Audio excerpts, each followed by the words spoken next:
pokes, we need a speed master. Big money flowing, that's a signal in the air. Inside of confidence, for a win we gotta care. Index and Daiso, the tools of the trade. Heels, racing tips, the winning moves are made.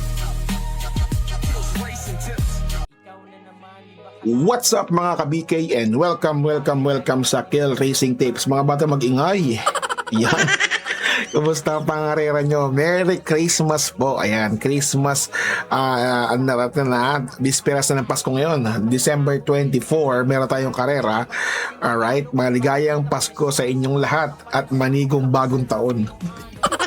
So, should I say, maligo sa bagong taon. Alright, may karera tayo ngayon. Meron silang no bearing, no effect. Ang karera po natin ay walang iba kundi sa PJC. Yan, sa Phil Jockey Club. Alright, kumusta pa ang karera nyo ng linggo, no? Grabe yun, no? Sa one winner, congratulations kay Paking Maristela. Yun, yung bata. Nag-ingay pa kayo, no? So, yun, sila pantog daw, mga bali-balita, naka-million daw sila, no? Tapos si Sherbet, kung nilaglag daw ba ang pagdadala ni Mark Alvarez kay Sherbet, no? Sakita naman talaga. Madilas kasi yun eh.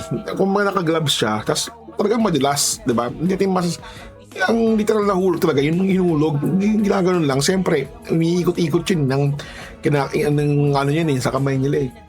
So, hindi naman para sira ulo yan si Alvarez para ihulog yung latigo, no? So, nadulas po yun, alright? Huwag niyo pong isipin ng masama sa kapwa ninyo. Pasko na, di ba? Para yung swerte, gumanda-ganda naman, no? Kasi asawa ko, what's up mga kabigay mo tayo ng asawa ko? Where are you? What's up mga kabigay? What's up mga kabigay? Sabi ng asawa ko mga bata magingay sa beses pa. Yun, sumakto ka rin DJ, ang galing. Di ba? So, let's go to race number 1. Race number 1 mga boss, meron tayong class 4, 42 to 56 split, 1,400 meters ang distansya. Uy, tatlong 1-4 tapos puro 1-3 na, tama ba? Check na natin. Check ko lang mga boss ha. Ay, apat na 1-4, tatlong 1-3. Yun. Sa race 5, 1-4, tapos race 3, 1-4, race 2, 1-4, tapos race 4, 1-4, no? So siguro tapos sila mag 1-2 kasi trial and error sila nun eh. So ngayon pwede na, no? So dito tingin ko malimado yung karera. Malimado. Pero susubukan pa natin mag-dihado, makasili tayo ng dito dihado. So dito mga boss, wala na patuping-tuping pack. Entry number 4 na si Queen Marquesa. Queen Marquesa mga kalaban lang yun dito, mga nakikita ko walang iba kundi si Upscale Bell. Yan. So 4-1 tayo dyan mga boss, kayo pa rin na masusunod. Pero nilagay niya si Coming Early, tsaka yung dihado dito si Lap in the Rain. May laban yan mga boss Lap in the Rain. Sama nyo na lang saan yung quartet. Pero para sa akin Queen Marquesa lang, sapat na. Kasi lahat ng takbo ng tayo ng Barrosa, lahat may panalo eh. Depende na lang talaga ako sa owner eh. Alam niyo naman, owner, di ba? Usually yung mga mga sinakyan ni Tanya, di ba? Alright, let's go to race number 2. Race number 2 mga boss, meron tayong class 4, 42 to 56 split, 1,400 meters ang distansya, and we have 6 runners, no? Dito kay si Macho tayo, si Captain Detdet. Captain Detdet tayo dito mga boss. Tapos meron ako nakita dito yung Amansi naman lang. Okay na yan, dalawa 4-2. Tres River South, malungkot to eh. Kung River South eh, pero sabi nila sa akin, na mga bali-balita ko, di ba, yung siyasakyan daw ni Engineer King Flores talagang nawawalan nga yung kabayo, no? Hiyat nga lang, pero malay nyo naman dahil Villegas na wala na si King, baka bumuti ng kabayong yan. Alright, bata pa naman yan na kabayo, so bubuti pa yan. Alright, kayo pa rin naman susunod mga boss para sa akin dito 4-2 lang, okay na yan. 4-2, kung sama nyo sa quartet nyo Terepecta, si Amansi naman ay si River South. Yan, tsaka yung entry number 6 na si Gray Factor. Alright? Kayo pa rin na masusunod mga amon tunay ko, ha? Let's go to race number 3. Race number 3 mga boss, meron tayong 1,400 meters ang distansya sa class 4, 42 56 split mga boss. Dito single fight lang. Ito, kanya na baro sila naman to, baka baka mag extra double to eh. Si Bid for Pain tsaka si Callens lang. Okay na yan. Lahat ng takbulitaan niya, panolo talaga. Panolo. Depende na lang talaga kung wala eh. Pero lang sila tataguan dyan. Diba? Para sa akin, si Bid for Pain yun, di si Callens eh. Si Callens lang ang dito.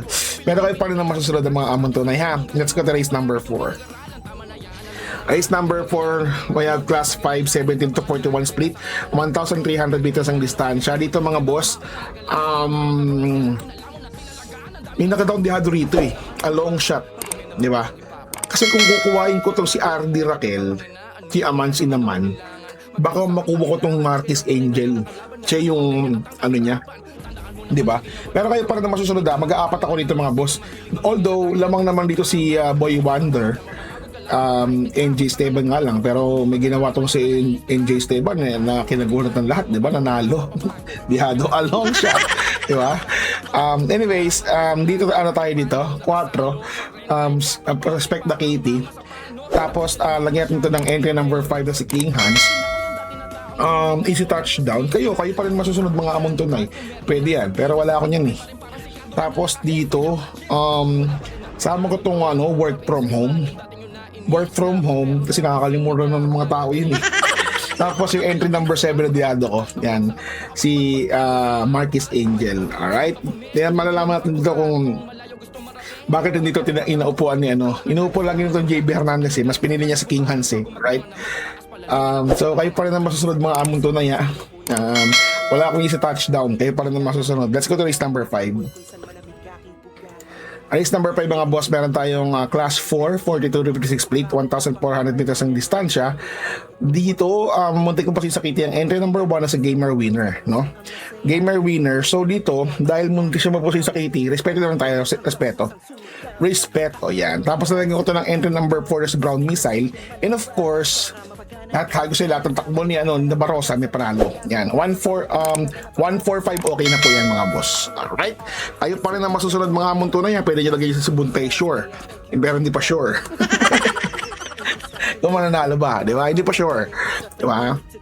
Kung mananalo siya. Alright? Let's go to race number 6. 1 power tayo dito. Gamer Winner, Brown Missile, and of course, Parents with Bronze. May panalo ko sino mga boss eh. Alright? At ang mga takbo ni Tanya Nabarosa. Let's go to race number 6. Race number 6 mga boss, meron tayo class 5, 17 to 41 split, 1,400 meters ang distansya, 1,300 meters ang distansya. Dito po si Mr. Bon, no? Charles Reyes, pero ayoko yan. Dahil yan, siyempre, poposti ko na lang yan, diba? Dito tatlo ko rito eh. Tatlo ko rito mga boss. Sino tatlong yun? Siyempre, 7, 5 pamposti ko. Yan. Tapos yung kabayo ni Master Mandaraya, si Tat The Story. And of course, ang super long shot ko, walang iba, kundi si Old Forest. Yan. Piling ko makaka-graduate na yan. Kasi talagang hirap yan eh. Diba? Pero yun ang nakikita ko. Alright? 5-2-4 tayo dyan mga boss. Pwede nyo lagay si Amount Amandiwing. Ayoko nyan. Kayo pa rin na masusunod mga boss. Diba? Ang galing. Diba? Wala kami pakialam. So, yan. Let's go to race number 7. Race number 7 mga boss, class 5, 17 to 41 split, 1,300 meters ang distansya. Dito sa class 5, 17 to 41 split. Iba na, hindi na si JB Guerrang sakay ni Queen Margo base mga alam po si masakay dito eh. JB Guerra, sino ba? Archie Tabor, diba? RJC, diba? Anyways, parating na po ito ng winner take all, pick 6, pick 5, pick 4. Dito 1 extra double, no? Para sa akin dito, munti ko posisakiti ang entry number 5 na si Queen Margo. So susuportahan ko lang yan. Ano tayo dito? 5 syempre. Hindi tayo makakuha ng 5. Lagyan tayo ng 8. Tapos lagyan natin ito ng Tokyo Rumba. And of course, a long shot. Yung sa kanya pabilik na walang iba kundi si Bright Mind. Alright, kayo pa rin ang masusunod mga amon tunay. 5'8", 5'8", okay na yan. Pero ako, siyempre, partingan to. Protection lang tayo. Tokyo Rumba. And of course, entry number 9 na si Bright Mind. Alright? So, ingat-ingat po sa mga rera. Pasko po. Baka maubusan na naman kayo ng pang-Noche Buena. Diba? Magtipid na po kayo. Mag-iwan na po kayo ng ano nyo. So, isugal nyo lang po ang mga sobra-sobra. Huwag nyo pong isugal. Magbaka sakali na pang-Noche Buena niya, susugal nyo pa. Alright? God bless you and Merry Christmas and Happy New Year. Babush! What's something people don't know about horse racing? It's not just luck, it's strategy, skill, and insider tips. Welcome to Keel's Horse Racing Tips. Here, we're not just spectators, we're winners. Whether you're a seasoned punter or a racing rookie, Keel's got you covered. Catch glimpses of Keel breaking down the stats, reviewing the races, and giving you the thumbs up on the best bets. With Keel's expertise, you'll be making your way to the winner's circle in no time. So saddle up and join the excitement. Hit that subscribe button now for exclusive tips and insights. Ride with us to the winner's circle. Subscribe now for winning insights.